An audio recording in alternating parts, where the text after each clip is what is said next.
Olá, tudo bem com vocês? Estamos aqui para mais um bate-papo semanal do Atenção Difusa Mulher. Neste vídeo vamos falar sobre o empreendedorismo digital feminino, que vem crescendo e destacando o potencial criativo das mulheres. E para que mais pessoas vejam esse conteúdo tão valioso, que reúne informações importantes para que mais mulheres possam alcançar o sucesso em seus empreendimentos, é fundamental que você curta este vídeo, compartilhe e assista até o final. Este simples gesto aumenta o alcance do nosso trabalho e mostra a relevância do nosso canal. E se você ainda não está inscrito ou inscrita, se inscreva agora, não perca mais tempo e venha fazer parte do nosso universo. Siga o nosso perfil no Instagram, confira o endereço aqui na tela, temos muitas informações interessantes lá também.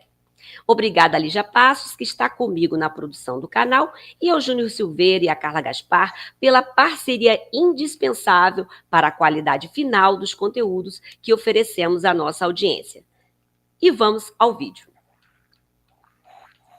Em um mundo cada vez mais conectado digitalmente, ao iniciar um novo negócio ou na própria gestão de um empreendimento, é determinante o uso das ferramentas disponíveis no universo digital, como os aplicativos, plataformas, serviços online, lojas virtuais, enfim. O sucesso depende desse tipo de investimento e não tem outra saída.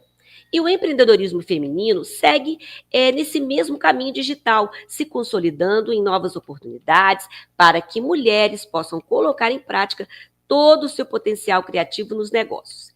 E neste bate-papo, Daniele Peck vai nos contar sua trajetória exitosa nesse universo, ao apostar nessa tendência de mercado.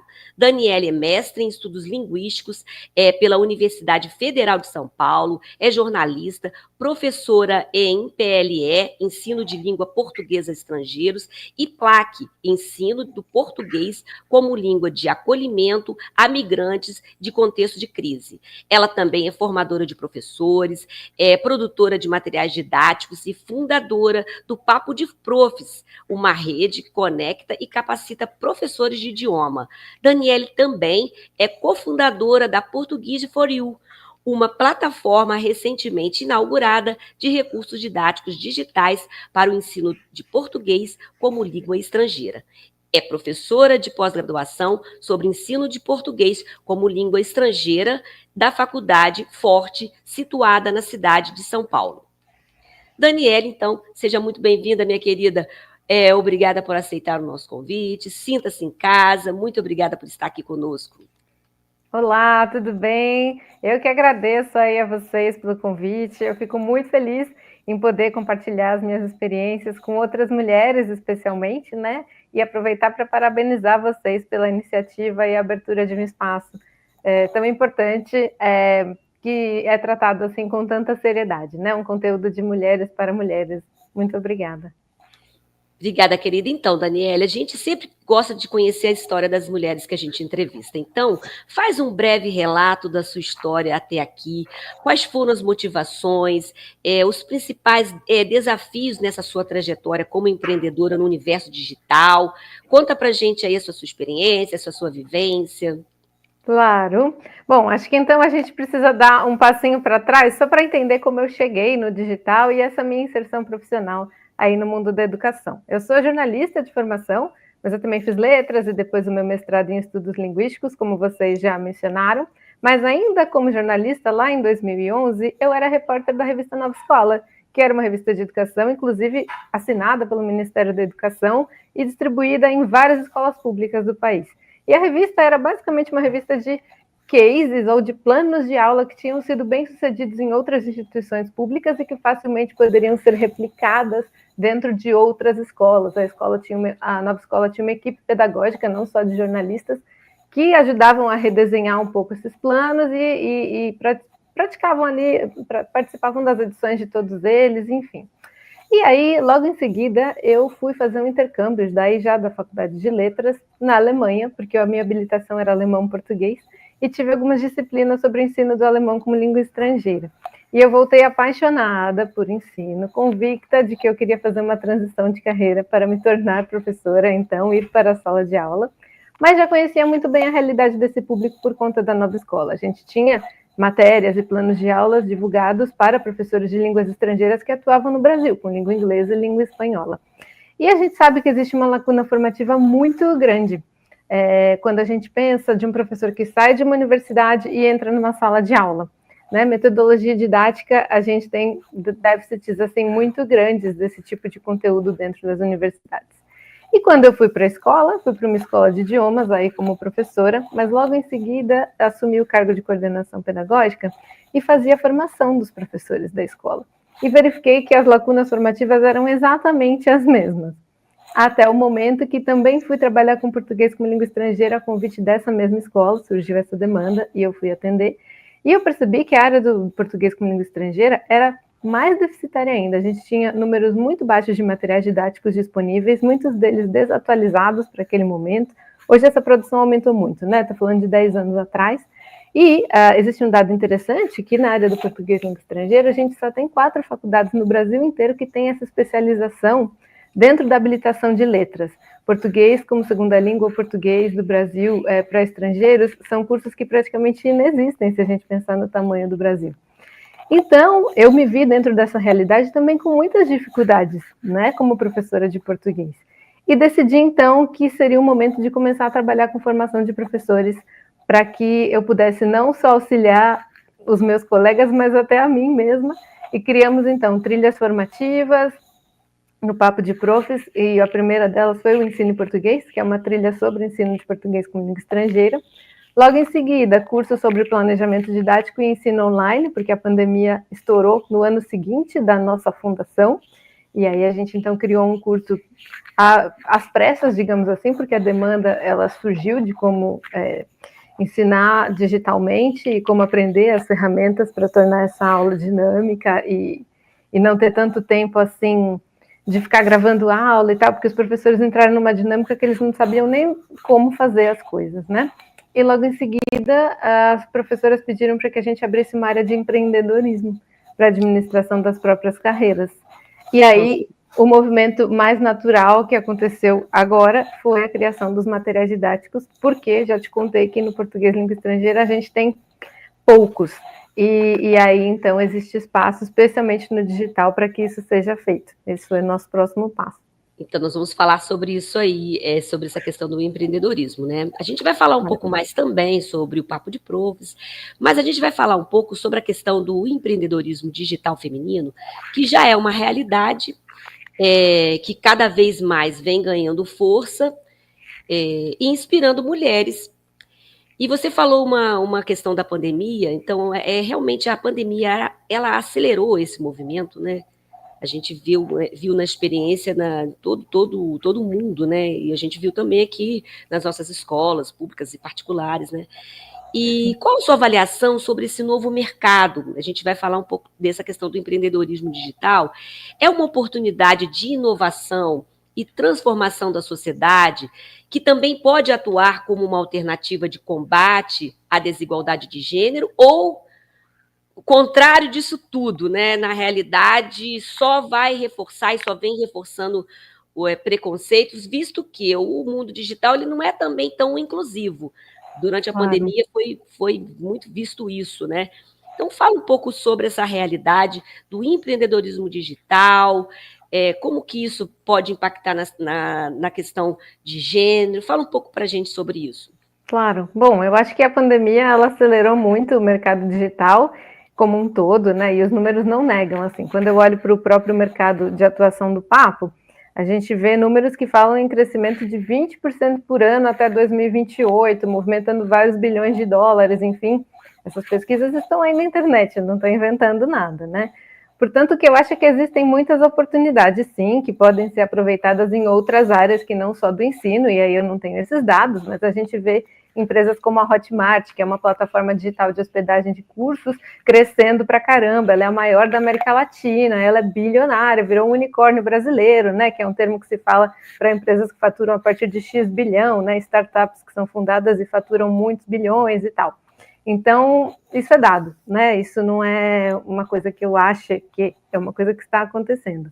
Agora, é legal também quando a gente pensa no empreendedorismo feminino, tratando especificamente disso, a gente vê muitas mulheres empreendedoras atuantes digitalmente, né? E isso eu acho que é a primeira forma de contribuição para a redução das desigualdades, o protagonismo dessas mulheres, apesar de ser um caminho muito longo, né?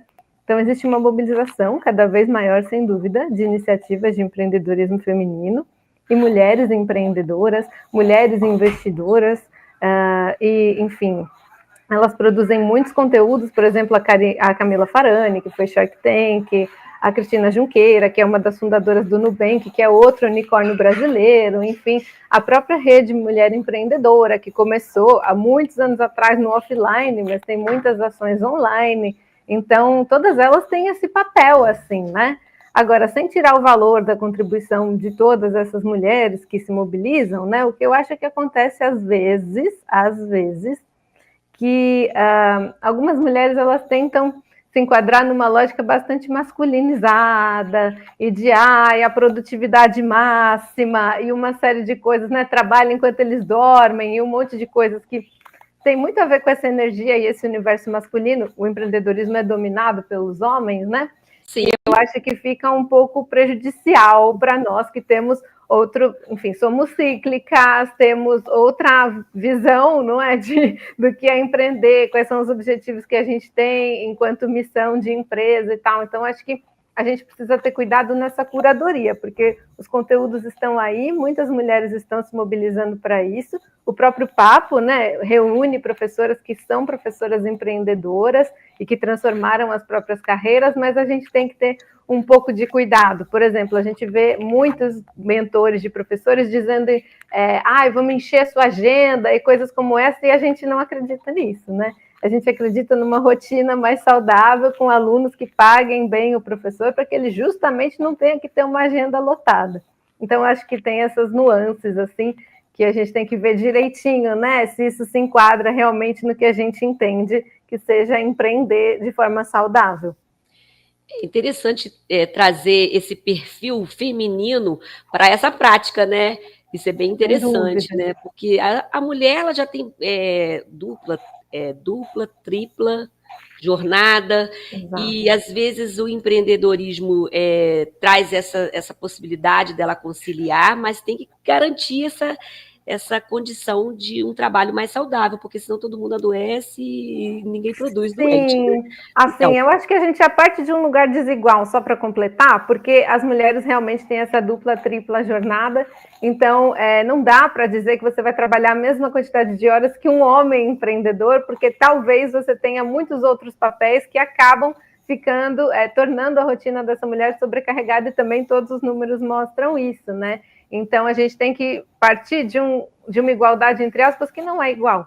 Ela já é desigual de partida. As mulheres ganham menos, as mulheres estão em poucos cargos executivos se a gente comparar com homens, as mulheres têm jornada em casa, ficam com mais cuidados dos filhos, geralmente, do que os homens. Então, é necessário que essas mulheres também acionem as redes de apoio que ela tenha disponível, para que ela consiga não estar tão sobrecarregada, né, para poder fazer as coisas. Porque eu falei sobre a minha trajetória no Papo. Mas, por exemplo, eu tinha alguma reserva financeira que me permitia não trabalhar tanto no começo. Eu tinha um companheiro que, na época, gravava os meus vídeos, editava os meus vídeos, fazia os meus conteúdos e não me cobrava nada por isso, entende? Então, a gente sempre tem que olhar que contexto é esse, né? Porque é muito lindo dizer que, nossa, deu super certo e tal, mas tá. As minhas condições eram essas. Então, você que tem uma condição diferente, não pode se sentir mal, nem culpada e nem se comparar a alguém que tem condições muito mais favoráveis do que a sua neste momento para empreender, né? Acho que é importante frisar isso. É importante, inclusive, que essas oportunidades, esse suporte em questões até de políticas, de políticas públicas, sejam ou dentro dos sistemas particulares, privados, né, que criem condições para essas mulheres empreender e trazer esse perfil mais com uma certa sensibilidade, um perfil feminino que consegue ver essa questão do cuidado mesmo. Mas vamos falar de questões práticas mesmo, no universo digital, como produzir conteúdos relevantes, levando tudo isso em conta, né, Daniele, todas essas dificuldades, né? Que ideias de negócios você sugere para as mulheres que pretendem iniciar no empreendedorismo digital, que queiram alcançar um sucesso? Quais as etapas necessárias? Eu acho que isso é fundamental, até dentro desse quadro que você coloca de desigualdade, às vezes, de condições, de ter um profissionalismo maior dentro dos negócios. Então, quais as etapas necessárias para um resultado positivo e de excelência mesmo nos negócios? Nos orienta aí um pouco aí dentro da sua experiência. Fala para a gente aí, Daniele. Olha, você me perguntou assim, quais seriam boas ideias de negócios, né? E aí eu até achei engraçado, assim, porque seria um pouco irresponsável se eu sugerisse aqui ideias de negócios, porque eu não conheço as pessoas, né? Eu não acredito que a decisão de empreender tenha que ser baseada apenas assim numa demanda existente no mercado.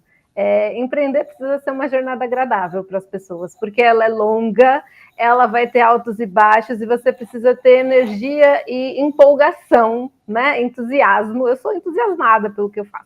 Então, você precisa ter tudo isso. Então, eu acredito que essa decisão ela é baseada na demanda de mercado, sim. No entanto, também tem que ser pelo que o seu coração bate. Ou seja, você vai estar feliz fazendo isso? E eu sempre faço essa pergunta para as profs que querem ter um nicho, né? Que querem ter um negócio que funcione melhor, sair do mar vermelho ali de todo mundo só oferecer aula customizada, adaptada à necessidade do aluno, porque isso é obrigação do professor particular. O que ele faz a mais do que isso, né? E para isso ele tem que ter um nicho. Então, quando a gente faz isso, então você tem que olhar para isso. Tem mercado? Tá. E seu coração bate por isso? Ótimo. Então pode continuar. Porque não dá para sair de um lugar onde você está infeliz para outro lugar onde você vai se sentir infeliz, entende? Então, acho que o primeiro passo é fazer isso, né? O segundo ponto interessante a comentar é que, assim, ter um Instagram, um canal no YouTube, não é ter uma empresa, né? Uma empresa não vive de conteúdo. Ela vive de venda. E desculpa se eu estou sendo assim direta demais, né? Mas um negócio só pode é realidade. Se você tiver venda. Senão, o que você está fazendo ali no seu Instagram é um hobby que está te dando um super trabalho e não está te dando retorno nenhum, né? Então, as coisas precisam ser feitas com intencionalidade, sabe? E eu acho que muita gente queima muita etapa importante, que é fazer, por exemplo, uma pesquisa de mercado, conhecer muito bem as dores e as necessidades desse público que se pretende atender, né? Eu lá atrás, e até hoje, eu estou sempre em contato com as professoras. Participo de um monte de grupo de professor no Facebook, das discussões, chamo para fazer conversas individuais comigo no Zoom, porque eu tenho real interesse em entender como é que eu consigo resolver os problemas do dia a dia dessas pessoas, né? Quais são as dores e os sonhos que eles têm. Então, temas relevantes como tipo, dinheiro, está sempre no nosso Instagram, como precificar, como fechar aula sem dar desconto, sabe? E uma série de coisas. Por quê? Porque essas professoras cresceram acreditando, né, que professor ganha mal mesmo e é isso aí. Num país em que ninguém valoriza professor, a educação não é prioridade, uma série de coisas, né? Porque isso não vem do nada. Essa crença não vem do nada, ela foi construída. Mas, ao mesmo tempo, dentro da nossa mentoria, a gente tem professoras que conseguem cobrar $50, 52 euros por uma hora aula, enquanto tem gente ganhando 30 numa escola de idiomas. R$ 30, não 30 euros, não é? Então, assim, você precisa saber, né, onde é que estão essas pessoas. Primeiro, quem é que você quer atender? Onde elas estão? Né? Porque se outras pessoas pagam 50 e tal euros, tem mais gente que paga, por exemplo. Então, para resumir, assim, eu acho que é pesquisar mercado, desenhar esse nicho, desde que você goste de fazer isso, ter uma proposta de valor única, ou seja, quais são os seus diferenciais, para além de dar aulas customizadas, no nosso caso, né, porque isso não é diferencial, escolher qual canal de comunicação usar, baseado nas informações que você recebeu na pesquisa de mercado. Se o pessoal está no Instagram, tenha uma conta no Instagram. Se é corporativo, tenha uma conta no LinkedIn e seja ativa lá, né? Não saia atirando para todos os lados, seja precisa e intencional mesmo nas suas escolhas, né? Tudo é baseado em pesquisa. E fazer muito marketing e aí sim vender, né? Depois de vender, oferecer outras soluções que façam parte da jornada desse cliente para ele comprar de novo de você. O ideal é que ele compre sempre de você, né? Então, assim, para terminar, pensando no papo, a gente tem os profs, especialmente os de português, ou seja, temos esse nicho, né? Temos parcerias com editoras, universidades e outras iniciativas para professores. A gente está no Insta e no YouTube, que é onde a nossa faixa etária ali, dos 30 aos 50 e poucos, está. A gente produz conteúdo de qualidade que entrega como diferencial qualidade de vida para o professor, não agenda lotada. Lembra que eu disse, né? A concorrência está sempre dizendo agenda lotada, não sei o quê. Não, a gente só quer que a nossa professora tenha uma vida tranquila e sinta paz financeira e esteja satisfeita com o que ela faz. Porque acontece o quê? A sobrecarga é tão grande que em alguns momentos ela começa a odiar o que ela faz, que era a coisa que ela mais amava na vida, entende? E aí temos os cursos e os materiais didáticos. Então a gente completa um ciclo que ajuda essa professora a se tornar uma boa professora, sabendo, ganhando autonomia de metodologia e abordagem, sabendo gerir a própria carreira e com materiais prontos de qualidade onde ela possa, então, confiar, né? Ter esse espaço para não ter que trabalhar tanto e ter parte do trabalho pronto. Então, Daniele, eu vou fazer uma pergunta aqui, mas eu acho que eu já sei a resposta, porque você parece tão disciplinada, né? E você cumpriu à risca todas essas etapas quando você foi desenvolvendo seus projetos? É uma pergunta redundante, né? Porque parece que você realmente, ou não, Olha, você foi aprendendo isso ao longo do dia a dia. O que eu posso te dizer é que eu conhecia todas as etapas, porque o papo passou por processos de aceleração, a gente teve mentorias, pessoas muito gentis que tinham trabalhado comigo aí na vida, sabiam de negócios e toparam me ajudar, assim também tem isso, né? A gente deu essa sorte, entre aspas, de ter bons contatos, mas a vida do empreendedor, ou o caminho empreendedor, não é linear, né? Assim, ele é linear no papel, ou seja, a gente tinha um planejamento, mas na prática as coisas mudam, ainda mais porque a gente foi atravessado por uma pandemia. E, por exemplo, eu te contei que a gente criou um curso às pressas para poder atender as professoras que precisavam aprender as ferramentas digitais para continuar dando aula, apesar da pandemia lá fora. Então, assim, claro que a gente tem que ter planejamento e cronograma, mas a gente brinca que isso existe para ser furado, né?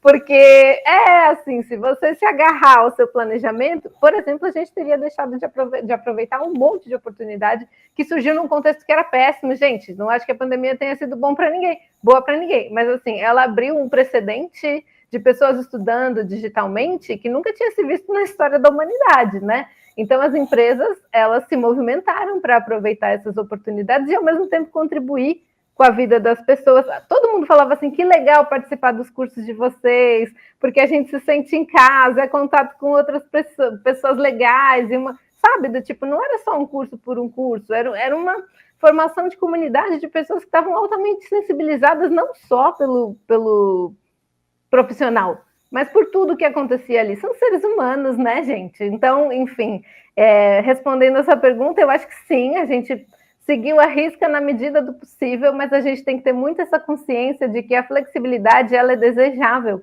porque senão vocês vão sofrer muito tentando cumprir todos os prazos. Nem sempre a gente sabe direitinho quanto tempo leva para fazer uma tarefa, a gente dimensiona mal uma série de coisas, entende?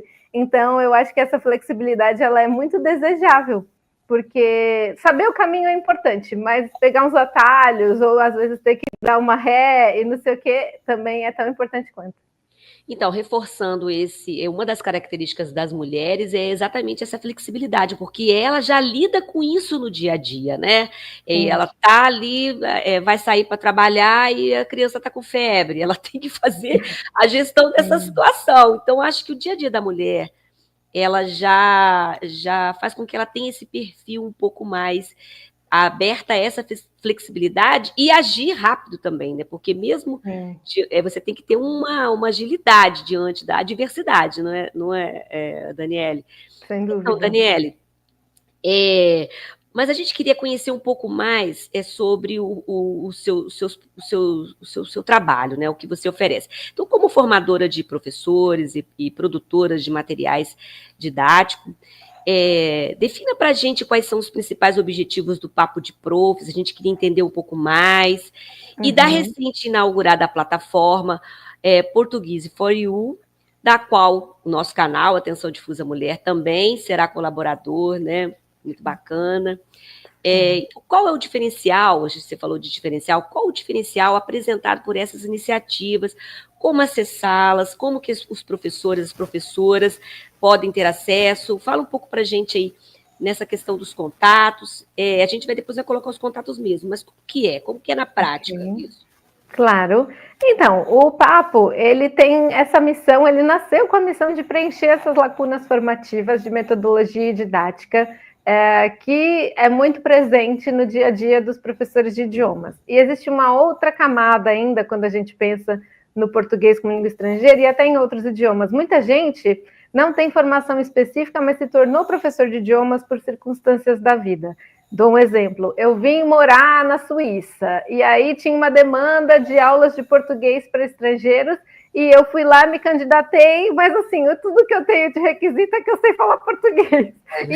Isso não me faz uma professora, entende? Então, a gente ajuda também essas professoras que são professoras, claro que são, elas estão em sala de aula, mas que elas têm muitas lacunas, porque assim, elas estudaram outras coisas que não letras, e mesmo quem estudou letras tem um monte de lacuna, né?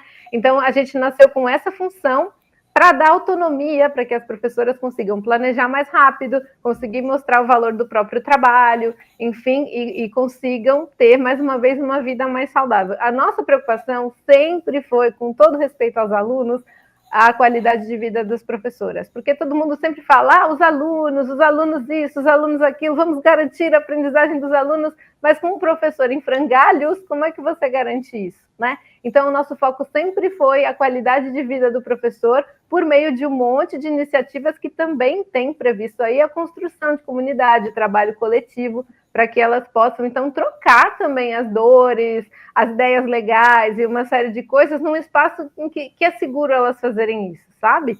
E aí, logo em seguida, a administração da carreira, porque também é importante não só saber gerir uma sala de aula, mas saber gerir as suas contas, seus processos de venda, para sentir paz financeira também, porque se você precisa trabalhar 3 turnos, você não consegue ter qualidade de vida. E os materiais, a mesma coisa, né? Com um adicional, são materiais digitais, feitos e pensados para o digital, não é um PDF, não é uma apresentação de PowerPoint, tudo tem feedback imediato, as interações são mesmo pensadas para o digital, porque nasceu no suporte digital, não é uma transposição do papel.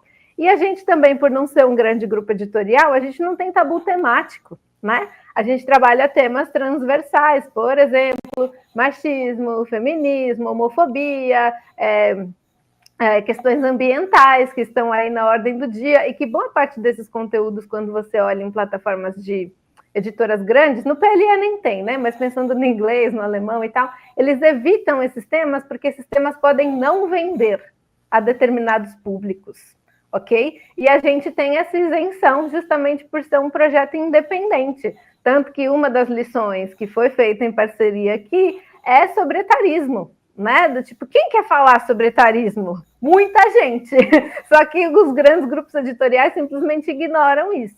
A gente tem outras várias que são vídeos do Greenpeace, e que a gente fala sobre aquecimento global, sim senhor, né? Sobre as questões das enchentes que dizimam cidades e uma série de coisas que em vários livros didáticos por aí, parece que esse mundo não existe. E eles fazem parte do dia a dia dos nossos alunos, e eles querem falar sobre isso nas aulas. E aí os professores, quando não encontram nada disso, porque no PLE não tem, os livros são mais antigos, enfim, é muito raro encontrar lições com essa característica, eles têm que fazer isso do zero, pegar um material e fazer um monte de atividades, e isso toma muitas horas desse professor, entende? Horas que eles podiam estar fazendo outras coisas, estar com a família, lendo, ou até prospectando outros alunos para poder dar uma aula legal, atual, só que sem ter tanto trabalho para elaborar uma por uma. É quase que um trabalho de artesão, sabe? E que toma muito tempo e derruba o preço que eles recebem pelas aulas, porque tem que se calcular tudo, não só o momento em que se está online com o aluno, né? Então, tem gente que cobra, sei lá, R$100 por hora, só que essa hora é só hora online, mais 3 de planejamento. Isso, na verdade, dá R$25 na sua hora de trabalho, entende? E a gente também trabalha com esse tipo de conscientização da realidade em que esse professor está, porque nem sempre ele se dá conta disso. Ele continua achando que ele ganha R$100 por uma hora e não 25, que é o que ele de fato trabalha, pensando no planejamento, deslocamento e uma série de coisas que não entram na conta dele, mas entram na nossa, porque é a realidade. Daniela, então, o Papo de Profs é um canal no YouTube que as pessoas podem acessar, é isso? O Papo de Profs tem um canal no YouTube, mas o Papo de Profs é uma escola digital que oferece trilhas formativas para professores de idiomas, dentre elas o Planeja Elas Redondas, Ensine Idiomas Online, Ensine Português, outras trilhas que são de empreendedorismo, especialmente a mentoria Prof Independente, e a gente agora tem a Portuguese for You, que é uma plataforma de recursos didáticos. O nosso YouTube e o nosso Instagram são canais de comunicação, mas nós não somos um canal no YouTube. Nós somos uma escola e nós somos uma plataforma de materiais didáticos digitais para o ensino de português como língua estrangeira. Então, olha, todas essas informações, esses contatos da Daniele vão estar aqui disponíveis para a gente, para vocês acessarem, para vocês conhecerem um pouco mais, né? E a gente tem que agradecer a participação da Daniele, que foi muito bacana nos orientar. É sempre interessante, Daniele, que a oportunidade de aprender, ela deve ser transformadora. E quando você traz esses temas, como o etarismo, que é um vídeo que temos aqui no nosso canal sobre esse tema e que vai ser utilizado na plataforma digital do Portuguese for You, na plataforma da Daniele. E então toda oportunidade de aprendizado deveria ser transformadora. Então deveria trazer esses temas que discutem essas questões tão profundas da nossa sociedade. Essas questões de gênero, as questões delicadas, ambientais, que claro, estão ali tendo que ser discutidas, e muitas das vezes, né, a gente não aprofunda dentro de um processo transformador. Então, você está de parabéns por muito obrigada. trazer essa proposta. Então, obrigada por participar conosco. Foi muito bacana, foi um bate-papo super proveitoso, com muitas informações relevantes. E a gente agradece pela parceria, por nosso trabalho também fazer parte desse projeto aí tão exitoso. Muito obrigada. E aí, então, agradecer mais uma vez a vocês. E quem quiser se conectar com a gente, existem várias formas, como eu já falei aqui. O nosso Instagram é @papodeprofes, com ES no final, para conhecer os nossos cursos. Vocês podem entrar no nosso site, papodeprofes.com.br, e a plataforma é a Portuguese for, número 4, you.com. E vocês conseguem conhecer aí melhor o trabalho da gente. Então tá, aí vocês podem conferir aí os dados da Daniele aqui na tela, e nós vamos disponibilizar na descrição deste vídeo mais informações sobre a plataforma Portuguese for You, sobre os projetos realizados que a Daniele apresentou aqui para a gente. Então vocês podem também conferir na descrição deste vídeo. Então, mais uma vez, obrigada, Daniele, pela sua participação aqui com a gente. Obrigada. E se você gostou, curta e compartilhe mais esse valioso conteúdo do nosso canal. Até a próxima. Tchau!